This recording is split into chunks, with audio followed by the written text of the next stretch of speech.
Hello everybody. I'm going to talk a bit about the month's events and how they relate with the economic events of the month and the data releases that came out and the Reserve Bank's 25 basis point hike and how all this relates to property markets and our expectations of what's going to happen in property markets moving ahead.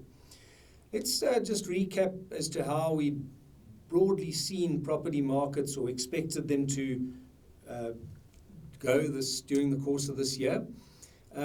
We'd expected a better year for commercial property during the course of 2022 than was the case in 2021. A stronger commercial property market, not a wonderful situation, still high vacancy rates, especially in the area of office space and retail space, industrial outperforming, retail somewhere in the middle, office being the underperformer with all its work from home challenges. But a better year than was the case of last year, and possibly some positive capital growth even resuming in the area of industrial and retail, maybe not in office and hotels, the fourth and the most underperforming of the four just yet.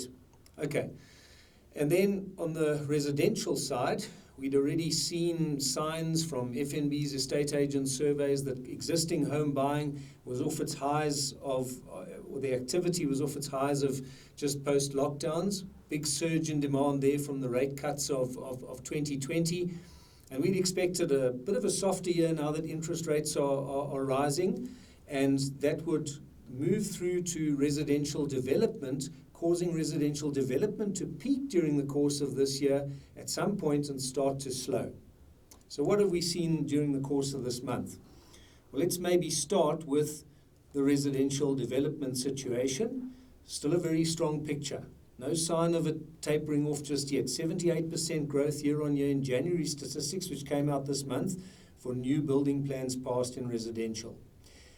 So there's still some significant building activity or building completions to come during the course of this year. However, this doesn't change our expectations. We hadn't expected the peak to happen in residential development just yet. I think it's still coming later in the year in lagged response to a slowing in existing home demand, which we've seen in new mortgage loans granted by the SARB. Residential new mortgage loans granted already by the fourth quarter of last year were in year-on-year decline.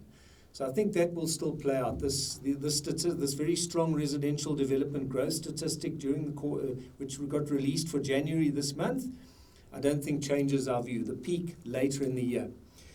Non-residential development, if I can just briefly mention, was up year-on-year 106% for January. Sounds fantastic, but not really. This one didn't recover as quickly as residential development or residential building straight after COVID, so it's still 42% down on January 2020, which was prior to lockdown. So still at levels well below the pre-lockdown levels. I think it's probably going to stay that way. Office, there's a glut of office space, there's plenty of retail space. The only building sector in non-residential that can drive it is industrial space where there's significant demand. Then what also came out this year, which colors our view or influences our view, and we take a look if we're on the right track, was hotel revenues for January. Year on year, still in a sad way.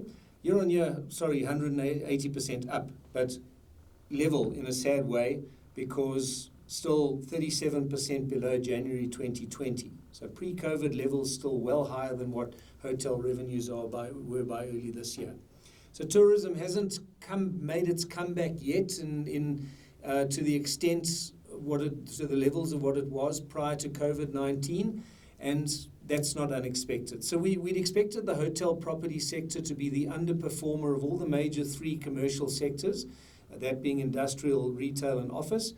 And when you're 37% below January 2020 in terms of hotel revenues, with a 27% occupancy rate in January, I don't see any cause to change that view. The hotel sector, unfortunately, still battling its way back and probably going to be battling its way back for much of 2022. Then we had some interesting data, always insightful data from the SARB, the quarterly bulletin, and from Stats SA, the employment numbers. Everything looking a little bit better, but not looking extremely good. If we take real household disposable income growth year on year for the fourth quarter, plus 2.5%. It's off a low 2020 base, so it's certainly not shooting the lights out, but it's better. Employment numbers, which contribute to household disposable income, 1.8% year-on-year growth, not making a dent in that serious unemployment rate just yet, but better than the minus 4.4% year-on-year decline of the previous quarter two. Also improved, debt to disposable income ratio came down from 68 in the third quarter to 66.2 in the fourth quarter. That's to be welcomed, I think. I wouldn't want to see that debt to disposable income ratio rising any further. So household finance figures looking improved, looking more positive, but still, I would say, mediocre. And that influences how we think about the retail property sector. And I still believe we're going to have the retail property sector expectation for this year more or less spot on, in the sense that it's sandwiched between industrial being the outperformer and office being the underperformer, and retail we believe will be somewhere in the middle. And these type of mediocre household income and consumption stats don't really change that opinion. We released our FNB property broker survey for the first quarter during the course of this month too. And that also influences our expectation and is a check as to whether we're on the right track. And the sales activity component of that saw further strengthening. The strengthening trend was still continuing early in this year in all three major commercial property sectors, industrial being the best, retail in the middle, and office space the underperformer, as our expectations of relative performance for the year have been.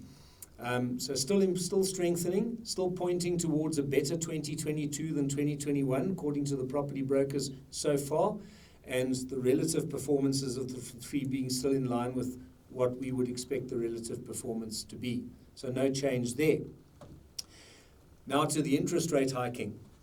25 basis point hike during the course of March, the third 25 basis point rate hike that we've seen since November last year. Inflation has become troublesome, and we know that oil prices have been high and petrol prices have been skyrocketing. So it's inflationary pressures, not only an additional source of pressure for the household sector, but they also influence the SARB's moves in interest rates. And with this troublesome inflationary pressure, we do anticipate that the Reserve Bank will continue to hike interest rates by 25 basis points a meeting for the rest of this year. But what's happened, what has the three interest rate hikes done so far to property? Well, I perceive that it's already started to slow sales activity in the residential market. The residential market is more sensitive to rate hiking than the commercial market and moves faster. And if one looks at previous FNB estate agent surveys of activity ratings in that in the residential market, they'd already cooled off last year just through a lack of further interest rate cutting, let alone hiking. And they were off their highs, their post-lockdown highs. So the residential market had already started to flatten out a little bit in terms of demand after a big surge in demand in 2020 after the hard lockdown of the second quarter of that year. And I believe that the interest rate hiking now would have probably continued that some softening, and that then influences or sustains our view in expectations with regards to residential developments, and that residential developments will peak later in this year. That always lags existing home buyer demand trends and will then start to taper off too. With regards to the commercial property sector, our broker surveys there, as I've mentioned, still see strengthening in the first quarter of this year. That was before this most recent rate hike, but it does suggest to us that the first two rate hikes hadn't yet had a softening influence, and I don't expect it to have a softening influence just yet. Maybe a few more rate hikes are needed for the commercial side to start weakening, because the commercial property side, I believe, is still strengthening on the back of improved economic growth last year. It's being more sensitive to economic growth trends than the residential market and less sensitive to interest rate hiking trends than the residential market. So once again, rate hiking expected to continue, has been continuing in March, but I don't yet believe that softens the commercial market. My opinion remains that the commercial property market will have a stronger year this year in terms of total returns, in terms of however you want to look at it, in terms of capital growth, than was the case last year. We probably had capital decline, and the latest rate hike does not change that view meaningfully from what it was.